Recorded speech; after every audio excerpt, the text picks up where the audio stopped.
ఆకాశవాణి ప్రాంతీయ వార్తలు చదువుతున్నది డివి సత్యనారాయణ. ముఖ్యాంశాలు: ప్రజాస్వామ్యంలో పాత్రికేయుల పాత్ర చాలా కీలకమని కేంద్ర మంత్రి కింజరాపు రామ్మోహన్ నాయుడు పేర్కొన్నారు. రాష్ట్ర యువత కలలను అమరావతి నిజం చేస్తుందని పౌర సంబంధాల శాఖ మంత్రి కె పార్థసారథి అన్నారు. ప్రతి నియోజకవర్గంలో గ్రామీణ పట్టణ ప్రాంతాలను ఎంపిక చేసి ఎంఎస్ఎంఈ పార్కులను ఏర్పాటు చేస్తున్నామని మంత్రి కొండపల్లి శ్రీనివాస్ తెలిపారు. రాష్ట్ర వ్యాప్తంగా గ్రూప్ 1 మెయిన్స్ పరీక్షలు ఈరోజు ప్రారంభమయ్యాయి. రానున్న 3 రోజుల్లో రాష్ట్రంలో పలు చోట్ల తేలికపాటి నుంచి ఓ మోస్తరు వర్షాలు కురిసే అవకాశం ఉందని వాతావరణ కేంద్రం వెల్లడించింది.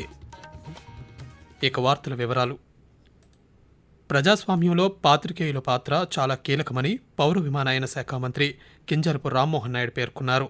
ఈరోజు అమరావతిలో ఆయన పాత్రికేయులతో మాట్లాడుతూ ప్రపంచ పత్రికా స్వేచ్ఛా దినోత్సవం సందర్భంగా దేశానికి, రాష్ట్రానికి నిష్పక్షపాతంగా సేవలందిస్తున్న పాత్రికేయులకు శుభాకాంక్షలు తెలియజేశారు. ప్రభుత్వాల పనితీరును ప్రశ్నించి ప్రజల సమస్యలను వెలుగులోకి తెచ్చే శక్తి మీడియాకే ఉందన్నారు. నియంతృత్వ పోకడలను ఎదిరించడంలో పాత్రికేయులు ముందుండాలని ఆయన పిలుపునిచ్చారు.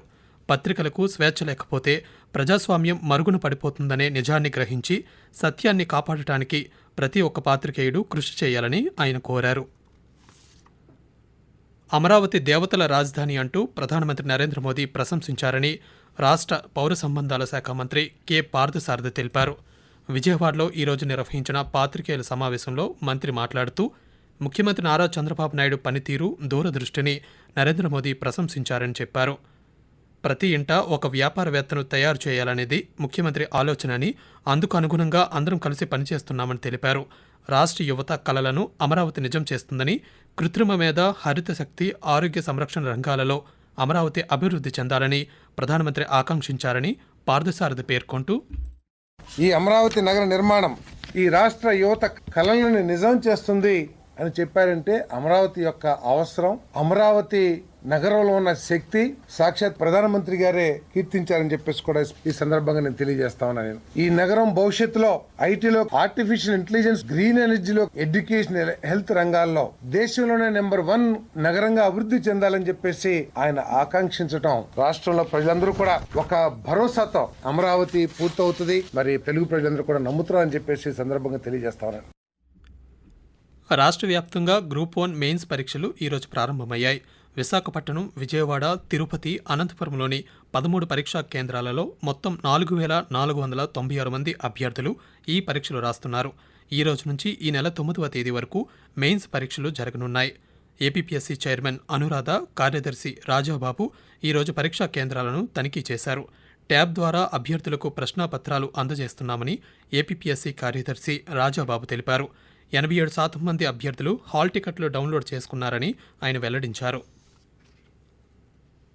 అమరావతి సభలో ప్రధానమంత్రి తెలుగులో మాట్లాడిన తీరు ఆయనకు మన రాష్ట్రంపై ఉన్న శ్రద్ధను ప్రతిబింబించిందని కేంద్ర గ్రామీణాభివృద్ధి, కమ్యూనికేషన్ శాఖల సహాయ మంత్రి పెమ్మసాని చంద్రశేఖర్ అన్నారు. ఈరోజు గుంటూరులో ఆయన పాత్రికేయులతో మాట్లాడుతూ ముఖ్యమంత్రి ఆలోచనలకు ప్రతిరూపంగా అమరావతి సభ జరిగిందని, ఈ సభ ద్వారా రాజధాని అమరావతి దేశవ్యాప్తంగా ప్రజలందరి దృష్టిని ఆకర్షించిందన్నారు. ఈ కార్యక్రమంతో భవిష్యత్తులో రాష్ట్రానికి అనేక పెట్టుబడులు వస్తాయని కేంద్ర మంత్రి పేర్కొంటూ, క్వాంటమ్ వ్యాలీకి ఐబిఎం దగ్గర నుంచి పెద్ద పెద్ద కంపెనీలన్నీ వచ్చి ఎంఓయూ చేసుకున్నారు. ఒక కంపెనీని ఏ విధంగా అయితే బ్రాండింగ్ చేసి, మార్కెటింగ్ చేసి ముందుకు తీసుకువెళ్తామో, చంద్రబాబు నాయుడు గారి గొప్పతనం ఏంటంటే రాష్ట్రాన్ని కూడా ఒక బ్రాండింగ్ చేస్తా ఉన్నారు. అందులో భాగమే ఇది కొద్దిగా ఖర్చైనా కూడా వన్ టైం ఇన్వెస్ట్మెంట్. ఈ వన్ టైం ఇన్వెస్ట్మెంట్ అనేది చరిత్రలో లక్షల కోట్ల రూపాయల ఆదాయాన్ని తీసుకురాబోయేటువంటి సభ. తెలుగు వారందరినీ కూడా ఒక ఎమోషనల్ గా, ఒక ఏకతాటిపై తీసుకొచ్చేటువంటి సభ. ప్రపంచ audio visual entertainment summit wave సదస్సులో భాగంగా ఈరోజు ముంబైలో జియో వరల్డ్ కన్వెన్షన్ సెంటర్లో కమ్యూనిటీ రేడియో సమ్మేళనం నిర్వహించారు. ఈ సందర్భంగా కేంద్ర సమాచార ప్రసార శాఖ సహాయ మంత్రి ఎల్ మురుగన్ 10వ జాతీయ కమ్యూనిటీ రేడియో అవార్డులను ప్రదానం చేశారు. బీహార్లోని మయూర్ కళా కేంద్రానికి చెందిన టెక్ సఖీ కార్యక్రమం, మహారాష్ట్రలోని ఎర్రలవాణి రేడియో స్టేషన్ కహానీ సునందాచి కార్యక్రమాలు ఈ అవార్డులను గెలుచుకున్నాయి. కమ్యూనిటీ రేడియోలు సమాజం పట్ల అంకితభావం, నిబద్ధతను ప్రదర్శిస్తాయని ఎల్ మురుగన్ ఈ సందర్భంగా పేర్కొన్నారు. ఆకాశవాణి ప్రాంతీయ వార్తలు వింటున్నారు. ఆంధ్రప్రదేశ్ భవిష్యత్ కోసమే రాష్ట్ర రాజధానిని పునర్నిర్మాణం చేయడం జరిగిందని సూక్ష్మ, చిన్న, మధ్య తరహా పరిశ్రమల శాఖ మంత్రి కొండపల్లి శ్రీనివాస్ అన్నారు. ఈరోజు విజయనగరంలోని క్యాంపు కార్యాలయంలో ఆయన పాత్రికేయులతో మాట్లాడుతూ రాష్ట్ర అభివృద్ధికి 58,000 కోట్ల రూపాయలతో ప్రణాళికలు వేయడం జరిగిందని, అందుకు సంబంధించిన విజన్ ప్రణాళికను ప్రధానమంత్రి నరేంద్ర మోదీ ఆవిష్కరించడం శుభపరిణామమన్నారు. అమరావతిలో ఐటీ టెక్ హబ్లను అభివృద్ధి చేయడమే కాకుండా రాష్ట్రంలో అన్ని ప్రాంతాల అభివృద్ధి కోసం విజనరీ డాక్యుమెంట్ను రూపొందించామని పేర్కొన్నారు. ప్రతి నియోజకవర్గంలో గ్రామీణ పట్టణ ప్రాంతాలను ఎంపిక చేసి ఎంఎస్ఎంఈ పార్కులను ఏర్పాటు చేయడానికి కృషి చేస్తున్నామని, వీటి ద్వారా అనేక మంది నిరుద్యోగ యువతకు ఉపాధి అవకాశాలు లభిస్తాయని మంత్రి వెల్లడించారు. శ్రీకాకుళం జిల్లా ఇచ్చాపురం మండలంలోని తీర ప్రాంత గ్రామాలైన బోర్జపాడు, డొంకూరు గ్రామాల మధ్య 2 వంతెనల నిర్మాణానికి ఈరోజు పౌర విమానయాన శాఖ మంత్రి కింజారపు రామ్మోహన్ నాయుడు శంకుస్థాపన చేశారు. మొత్తం 16,30,00,000 రూపాయల వ్యయంతో వీటిని నిర్మిస్తున్నారు. ఈ సందర్భంగా ఏర్పాటు చేసిన సభలో తీర ప్రాంత గ్రామాల ప్రజలను ఉద్దేశించి కేంద్ర మంత్రి రామ్మోహన్ నాయుడు మాట్లాడుతూ 10,53,00,000 రూపాయలు ఖర్చు పెట్టి ఒక బ్రహ్మాండమైనటువంటి బ్రిడ్జ్ ఇక్కడ వేస్తున్నాం. ఇంకొక బ్రిడ్జ్ అంటే 6,30,00,000 రూపాయలు పెట్టి అది కూడా ఒక బ్రహ్మాండమైన బ్రిడ్జ్ మనం ఏర్పాటు చేస్తున్నాం.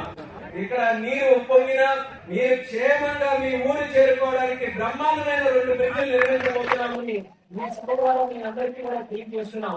సంక్రాంతి కల్లా 2 బ్రిడ్జిలు కూడా పూర్తి చేయమని తెలియజేస్తున్నాం.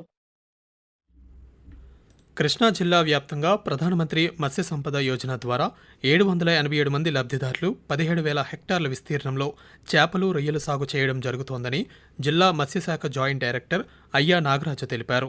ఈరోజు మచిలీపట్నంలో ఆయన పాత్రికేయులతో మాట్లాడుతూ చేపలు, రొయ్యలు సాగు చేస్తున్న మత్స్యకారులకు ప్రభుత్వం బ్యాంకుల ద్వారా రాయితీతో కూడిన విద్యుత్, రొయ్యల చేపల మేత, వాటికి కావలసిన ఏరియేటర్లను అందిస్తోందని తెలిపారు. మారుతున్న కాలానికి అనుగుణంగా మత్స్యకారులు చెరువుల్లో సాగు చేస్తున్న మత్స్య సంపదను ఆన్లైన్ విధానం ద్వారా వివిధ దేశాలకు ఎగుమతి చేయడం జరుగుతోందని వెల్లడించారు. కృష్ణా జిల్లా మత్స్య సంపదను ఉత్పత్తి చేయడంలో గత 3 సంవత్సరాల కాలంలో గణనీయమైన అభివృద్ధిని సాధించిందని ఆయన తెలిపారు. కాకినాడ జిల్లా తీరరేఖ వెంబడి గుర్తించిన ఖాళీ భూముల్లో వర్షాలు ప్రారంభమయ్యేలోపు పెద్ద ఎత్తున బీచ్ ప్లాంటేషన్ చేపట్టేందుకు ప్రణాళిక సిద్ధం చేయాలని కలెక్టర్ షణ్మోహన్ అధికారులను ఆదేశించారు. ఈరోజు దృశ్య మాధ్యమం ద్వారా నిర్వహించిన సమావేశంలో కాకినాడ జిల్లా తీరంలో ప్రతిపాదించిన బీచ్ ప్లాంటేషన్ ప్రణాళికపై చర్చించి ఆదేశాలు జారీ చేశారు. ఈ సందర్భంగా మాట్లాడుతూ కాకినాడ తీరానికి తుఫానుల నుండి రక్షణ కల్పించడంతో పాటు సుందరీకరణ, ఆదాయ కల్పన, పర్యాటక అభివృద్ధి లక్ష్యంగా పనిచేస్తున్నామని తెలిపారు. ఆంధ్రప్రదేశ్లోని దిగువ ట్రోపో ఆవరణంలో దక్షిణ, నైరుతి దిశగా గాలులు వీస్తున్నాయని అమరావతిలోని భారత వాతావరణ కేంద్రం పేర్కొంది. దీని ప్రభావంతో రాష్ట్రంలో వచ్చే 3 రోజుల్లో తేలికపాటి నుండి ఒక మోస్తరు వర్షాలు కొన్ని చోట్ల కురిసే అవకాశం ఉందని వాతావరణ శాఖ అధికారి వెల్లడిస్తూ ఈ రోజు మరియు రేపు ఉత్తర కోస్తా ఆంధ్రప్రదేశ్లో తేలికపాటి నుంచి మోస్తరు వర్షాలు లేదా ఉరుములతో కూడిన జల్లులు కొన్ని చోట్ల కురిసే అవకాశం ఉంది. ఉరుములతో కూడిన మెరుపులు మరియు బలమైన ఎదురుగాలు గంటకు 40 నుంచి 50 కిలోమీటర్ల వేగంతో వీచే అవకాశం ఉంది. ఇక దక్షిణ కోస్తా ఆంధ్రప్రదేశ్లో ఈ రోజు మరియు రేపు తేలికపాటి నుంచి మోస్తరు వర్షాలు లేదా ఉరుములతో కూడిన జల్లులు 1 లేదా 2 చోట్ల కురిసే అవకాశం ఉంది.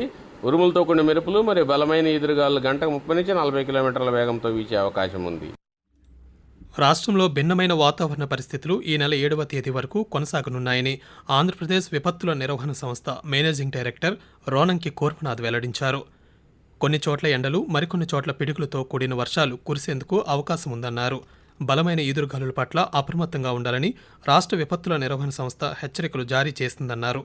మరోవైపు రానున్న 2 రోజులు ఉష్ణోగ్రతలు 41.5 డిగ్రీల సెంటీగ్రేడ్ నుంచి 43 డిగ్రీల సెంటీగ్రేడ్ మధ్య నమోదయ్యే అవకాశం ఉందన్నారు. ప్రాంతీయ వార్తలు ముగించే ముందు ముఖ్యాంశాలు మరోసారి.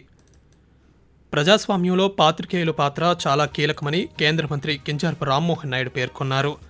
రాష్ట్ర యువత కలలను అమరావతి నిజం చేస్తుందని పౌర సంబంధాల శాఖ మంత్రి కె పార్థసారథి అన్నారు.